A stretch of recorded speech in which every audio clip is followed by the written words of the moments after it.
You ask Tiger to calculate. This deals with finding the midpoint between 2 points. The midpoint between the 2 points is 20, negative 54.5. Let's solve it step by step. Plot the 2 points and calculate the midpoint using the formula. The coordinates of point 1 are, x1 equals 29, y1 equals negative 93. The coordinates of point 2 are, x2 equals 11, y2 equals negative 16.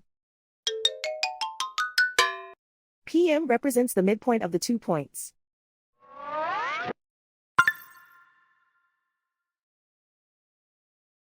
Use the x values in the midpoint formula to find the midpoints x. x1 equals 29.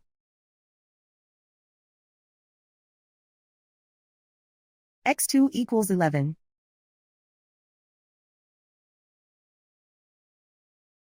Simplify the arithmetic.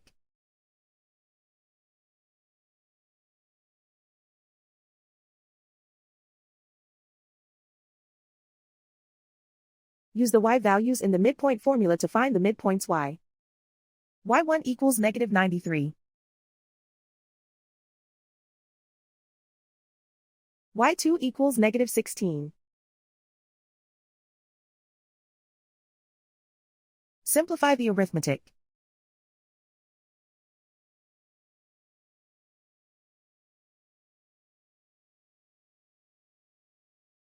And so, the midpoint is 20, negative 54.5.